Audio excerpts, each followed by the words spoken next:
विवाह क्यों किया जाता है, यह भी एक सवाल है। मैया सुन रही हो मेरी माँ? मैया, ओ पीली मैया, ये सो गई कुर्सी वाली मैया, जागो मेरी माँ। नींद आ रही है? नहीं? मैया सुनो, विवाह क्यों करना चाहिए? क्यों विवाह क्यों किया जाता है? आपने विवाह किया? हाँ, क्यों किया? भैया आपने विवाह किया? किया? क्यों किया? क्यों करते हैं लोग विवाह, हमें समझाओ। हैं? क्यों करना चाहिए विवाह? क्यों करते हैं लोग विवाह? बहुत लोग धरती पे ऐसे हैं जो विवाह नहीं करते। आज भी दुनिया में ऐसी परंपराएं भी हैं जहां बिना विवाह के लोग साथ में रहते हैं। अब अमेरिका जैसे देशों में, लंदन जैसे, इंग्लैंड जैसे देशों में क्या चल रहा है? वहां लोग विवाह नहीं करते, विवाह किए बिना रहते हैं, और 2-3 बच्चे जब हो जाते हैं तब उन्हें लगता है कि अब कर लेना चाहिए विवाह, तब वो जाके विवाह करते हैं। वहां विवाह नहीं करते। विदेशों में कहां विवाह की परंपरा है? क्यों, ये बात सही है कि गलत है? लेकिन हम भारत के लोग, सनातनी लोग विवाह करते हैं। तो मुझे आप लोग बताने का कष्ट करो कि अमेरिका जैसे देशों में, इंग्लैंड जैसे देशों में, ब्रिटेन जैसे देशों में विवाह नहीं करते, बिना विवाह के रहते हैं, बच्चे पैदा कर लेते हैं, मन पड़ा तो ब्याह कर लिया, वरना जरूरत नहीं पड़ती उनको, रह रहे हैं। लेकिन भारत में यदि कोई बिना विवाह के रहने लग जाए तो लोग उसे गलत कहते हैं कि भाई आप गलत कर रहे हो। तो मुझे आप लोग ये समझाने की कृपा करें कि जब दुनिया के लोग बिना विवाह के साथ में रहते हैं तो भारत में, सनातन संस्कृति में विवाह करने की क्या जरूरत है? क्यों करना चाहिए विवाह? क्यों होता है विवाह? आपने क्यों विवाह किया? बताओ, आपसे सवाल। आपने क्यों विवाह किया मैया? अच्छा, आपके बगल वाली मैया से पूछो, आपने विवाह किया? क्यों किया? क्यों करते हैं? चश्मा वाली मैया हैं? भैया बताएंगे, आपने सोचा नहीं, बताया ना? क्या हैं? संतान उत्पत्ति के लिए, वंश है, वंश चलाने के लिए, वंश चलाने के लिए विवाह की क्या जरूरत थी? कुत्ता बिल्ली कहां ब्याह करते हैं, उनका भी वंश चल रहा है? भाई वंश ही चलाना है तो कुत्ता बिल्लियों का भी चल रहा है बिना ब्याह के। कुत्ता कहां ब्याह करता है? आप बताओ, ये भैया दादाजी हमारे बताएंगे विवाह क्यों करना चाहिए हैं? सब करते हैं, सब करते हैं तो हम भी कर लें। एक भेड़ कुएं में गिरा तो सारे भेड़ गिर गए। सब कर रहे हैं, हम भी कर रहे हैं। पता है कि नहीं? हमें नहीं पता क्यों करते हैं, बस सब कर रहे हैं। तो अपन भी उसी लाइन में खड़े हो जाओ। बात ठीक है, आपकी गलती बिल्कुल नहीं है। आप बताओ,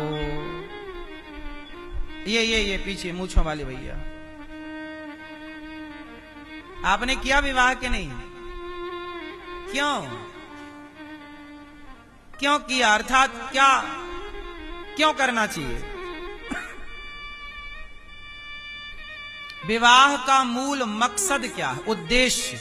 हम बात कर रहे हैं उद्देश्य की।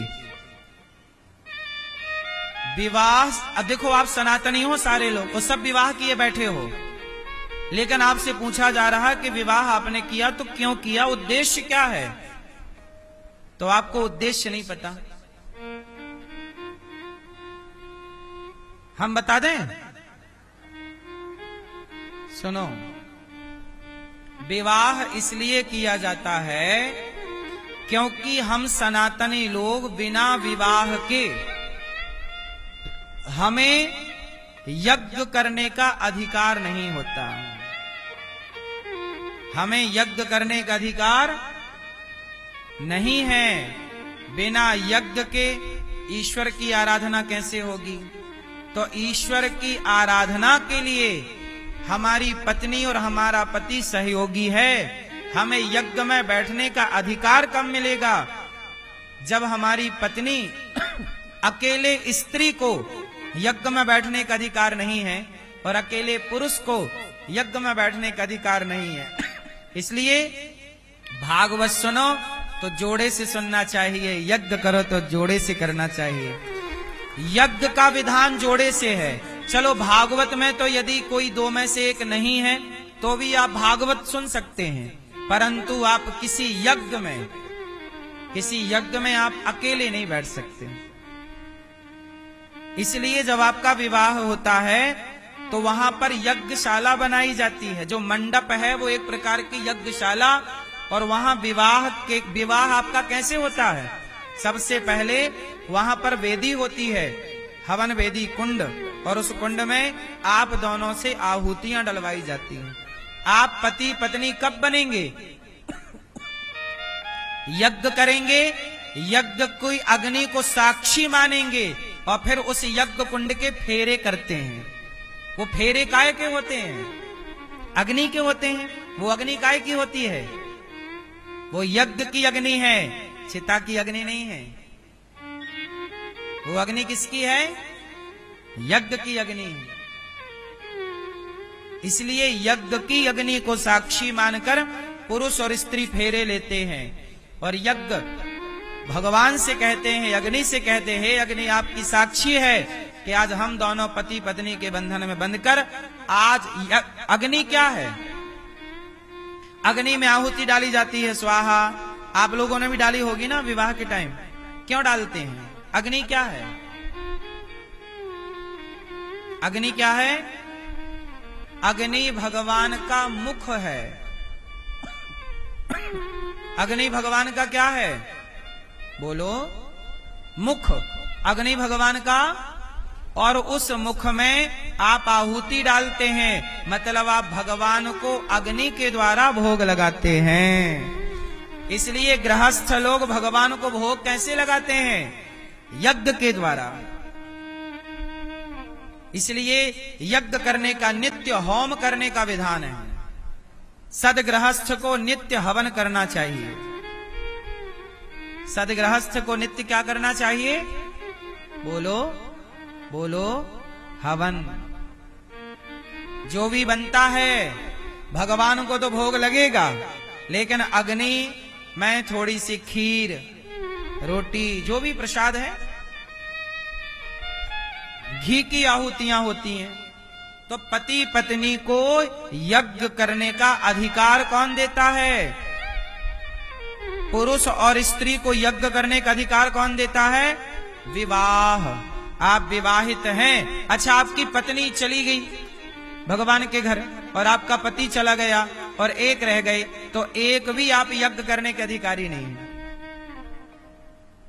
बोलो हाँ कि ना? इसलिए मैया यज्ञ किया करो तो जोड़े से किया करो। जब पति है पत्नी है तो खूब पूजा पाठ कर लो, यज्ञ कर लो साथ में, क्योंकि एक टाइम बाद दो में से एक फिर हो जाओगे सिंगल। लेकिन आजकल पति पत्नी यज्ञ नहीं कर रहे हैं। यज्ञ करिए, स्वाहा स्वाहा, ईश्वर की आराधना करिए, दोनों बैठिए साथ में, ईश्वर का ध्यान करिए। विवाह इसलिए किया जाता है कि हम सनातन में यज्ञ के अधिकारी बन सकें।